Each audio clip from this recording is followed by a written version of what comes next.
ओम नमो भगवते वासुदेवाय नमः। सभी भक्तजनों को मेरा सादर प्रणाम।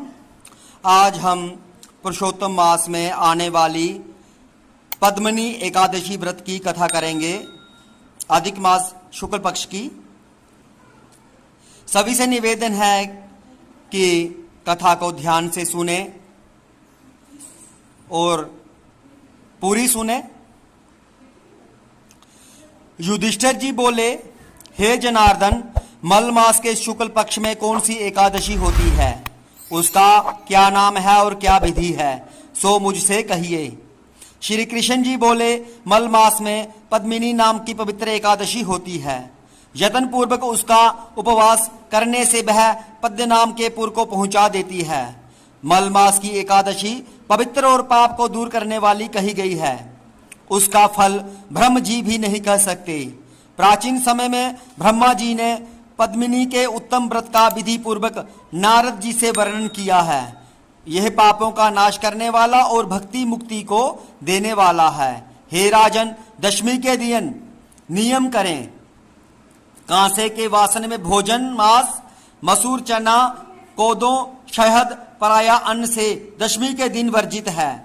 भविष्य अन्न भोजन करें। खारा नमक नहीं खाना चाहिए।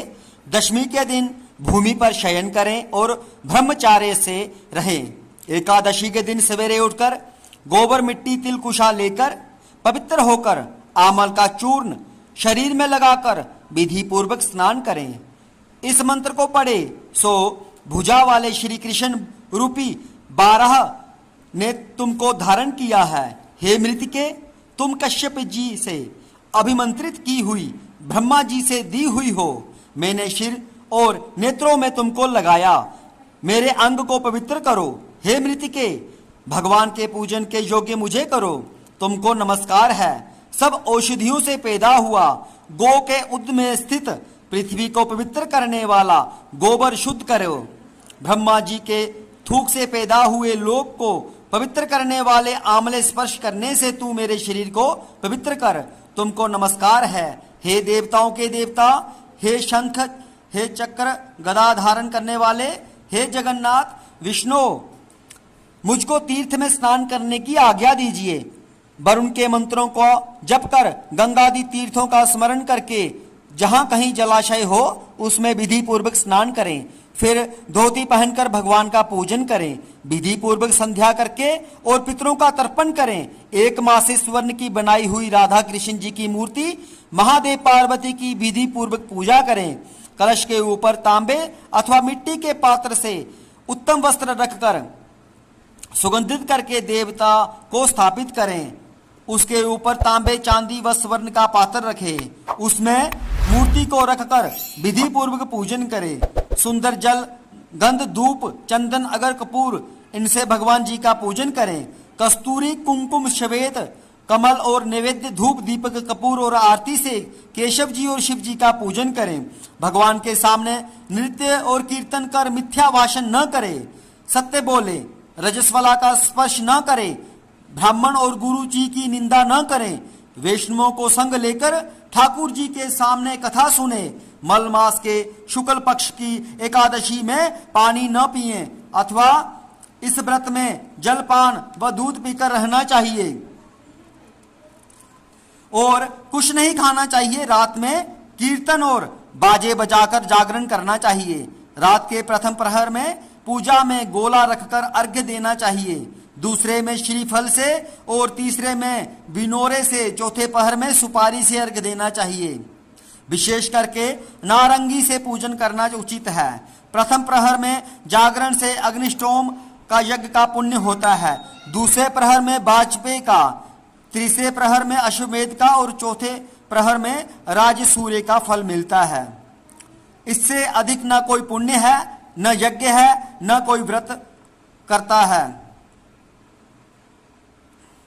न कोई तपस्या है। जो प्रसन्नता से पद्मिनी एकादशी का व्रत करता है उसने सब व्रत कर लिए। यहां मैं एक सुंदर कथा तुमसे कहूंगा। कार्तवीर्य द्वारा जेल में कैद हुए रावण को पुलस्त्य मुनि ने राजा से कहकर छुड़ा दिया।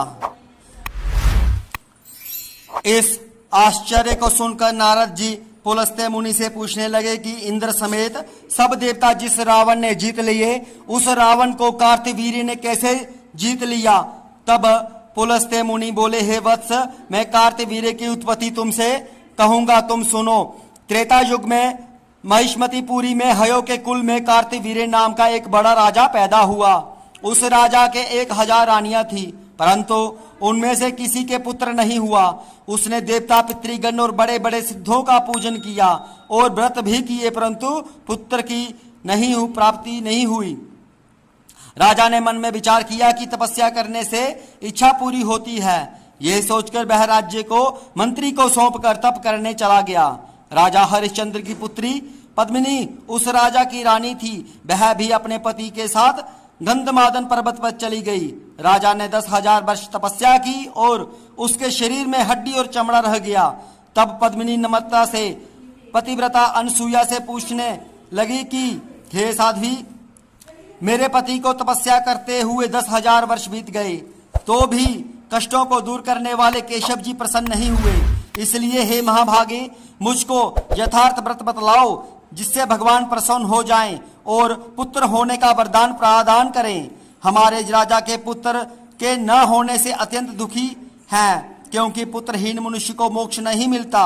निपुत्र के लिए समस्त जप तप होम यज्ञ सब व्यर्थ हैं। ऐसे पुरुष के पुरखे श्राद्ध तर्पण आदि ग्रहण नहीं करते और कष्ट पाते हैं।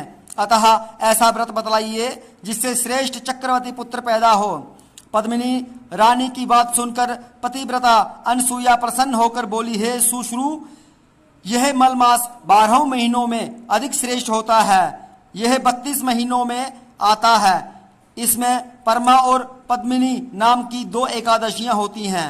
उनका व्रत करके विधि पूर्वक जागरण करना चाहिए।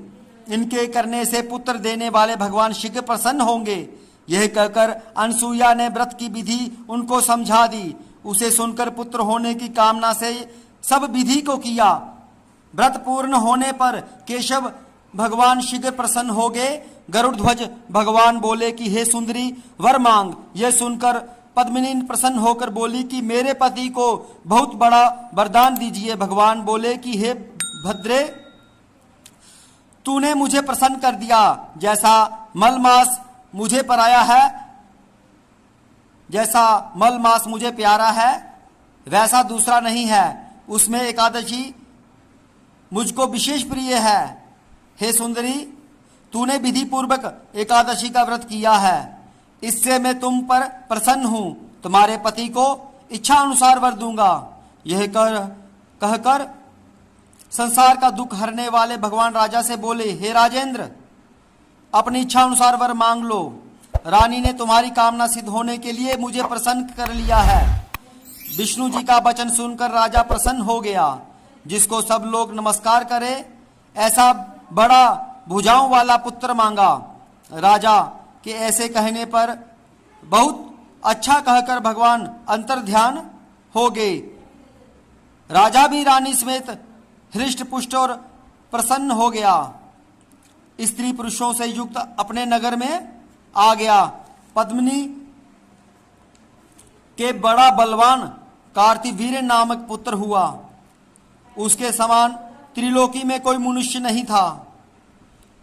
इसी दशकंद गदाधर भगवान के सिवा त्रिलोकी में उसके जीतने के लिए कोई समर्थ नहीं था। इसमें तुमको विस्मय नहीं करना चाहिए। ऐसा कहकर पुलस्त्य मुनि चले गए। सूत जी बोले, हे द्विज, पहले तुमने जो एकादशी का पवित्र व्रत पूछा था, सो मैंने तुमसे कह दिया। जो मनुष्य इसकी सब विधि को सुनेंगे, वे पुण्य के भागी होंगे, और जो सब कथा को पढ़ेंगे या सुनेंगे, वे बैकुंठ को जाएंगे। जय श्री कृष्ण। कथा पद्मिनी एकादशी की यहीं पर संपन्न हुई। आशा है कि सभी ने कथा को ध्यान पूर्वक सुना होगा। सभी को जय श्री कृष्ण।